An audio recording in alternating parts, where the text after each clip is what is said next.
Realmente existe uma batalha entre o Venâncio Mondlane e o Issoufou Momad. Bom, não é surpresa de ninguém de que nos dias atuais o Venâncio Mondlane acabou se tornando uma pedra no sapato do senhor Issoufou Momad.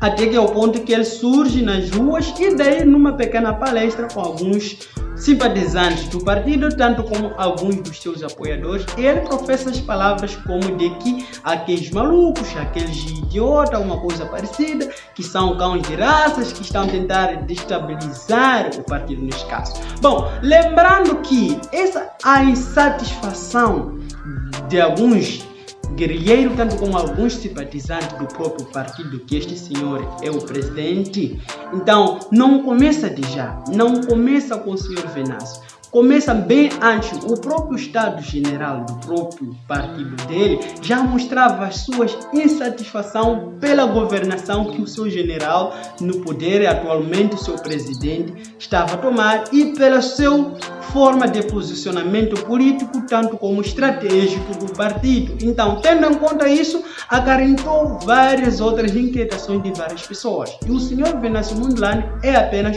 uma dessas pessoas que no lado político também demonstra a sua insatisfação pela fraca reação ciente a vários assuntos que de alguma forma o presidente devia se posicionar e de uma certa forma também expor o seu repúdio e aquilo que é a sua preocupação perante algo que de alguma forma, segundo aquilo que são os seus companheiros e seus simpatizantes, os seus membros, os seus amigos, os seus colegas, demonstravam com uma certa inquietação, acreditando que houve certas injustiças, sejam elas comprovadas ou não. Tenho certeza que ele, como sendo o líder máximo de todos esses, devia ter um posicionamento onde que ele tentava também expor aquilo que é a sua situação de análise baseando-se naquilo que se há como prova ou não sobre determinados acontecimentos que têm acontecido. E a partir desses situações que demonstram de que o Venâncio Mondlane se torna uma pedra no sapato dele, algumas pessoas já sugerem dizendo que de uma certa forma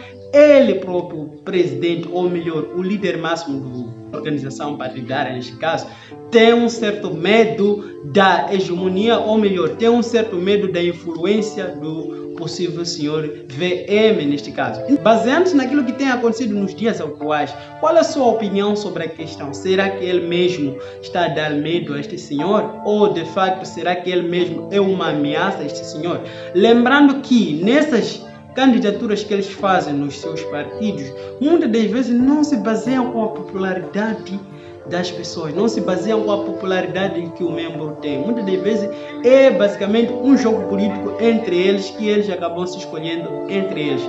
Há chance de que a pessoa que é popular lá fora não seja a consideração usada para estes meios. Tudo baseia-se na questão do interesse. Se os interesses da organização política não vão de acordo com aquele perfil da pessoa que está sendo de alguma forma popular do lado de fora, então eles mesmo arriscam em não escolher essa pessoa. Por isso que um dos meus vídeos anteriores pude dizer que a única alternativa que este senhor Venâncio Mondlane poderia ter e poderia ser mais inteligente é dele mesmo formar a sua própria formação política neste caso, ou melhor, o seu próprio partido. Porque onde ele está, acredito muito que de uma certa forma não possa vir ser levado a sério, apesar de que ele seja alguém de alguma forma carismático e amado por muitos, mas acredito que dentro da sua própria organização política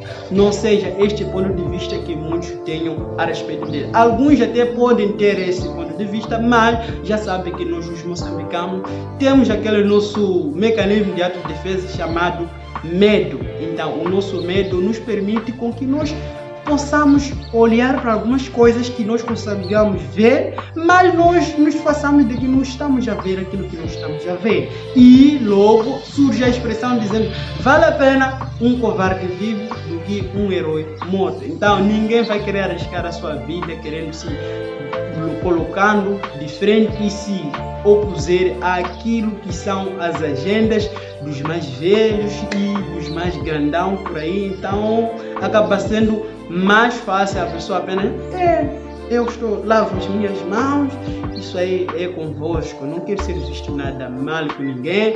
O que eu só espero é que no final do mês, vocês aí, como os mais grandes, me dêem aquilo que vocês têm que me dar. Eu vou usar isso para comprar pão para dar aos meus filhos, não quero me sujar por causa disso. É basicamente isso que pode acontecer.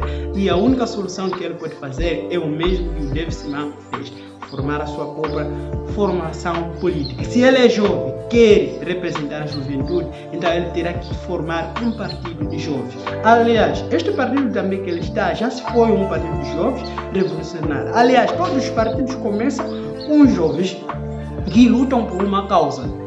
Tanto como o nosso partido, o nosso maior partido do Moçambique, que é o Partido Frelimo, ele começou com uma causa que é libertar Moçambique, e até os dias atuais tem trabalhado para melhorar a vida dos moçambicanos.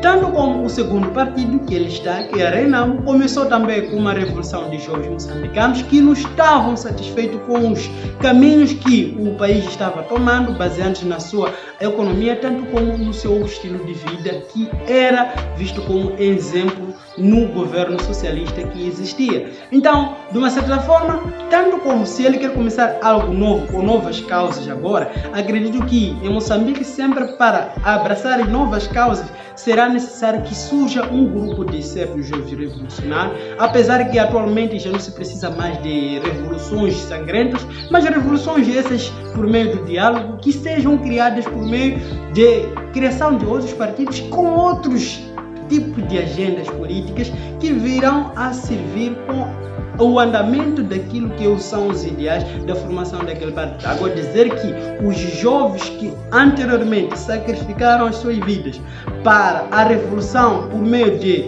uma determinada agenda, e hoje esses mesmos jovens já são os tais cotas que estão lá ainda querendo usufruir dos benefícios que eles tiveram do seu sacrifício. Você acha que eles vão aceitar um jovem entrar para mudar, fazer o contrário daquilo que eles lutaram? Aliás, eles mesmos que estão ao contrário daqueles que lutaram, mas eles já lutaram, a partir deles estão preocupados em querer usufruir dos benefícios que conseguiram com aquele sacrifício. Então, quando você aparece dizendo que vamos continuar fazendo isso, então acaba sendo uma afronta àquilo que eles conquistaram atualmente. Então, eles já não estão mais preocupados com aquilo. Então, basicamente é isso.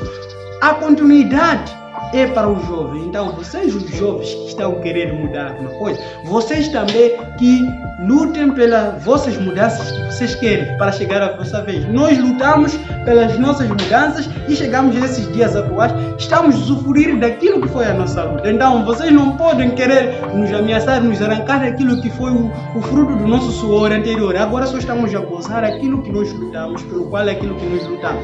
Então, atualmente, a ideia em Moçambique é sempre esta: do tipo, eu lutei porque queria estar bem e hoje estou bem, então não vou querer você vir me ameaçar o meu estado do bem. Então, se você quer também estar bem, alguma coisa não está certa para você, arranje também seus mecanismos para que futuramente você também esteja bem.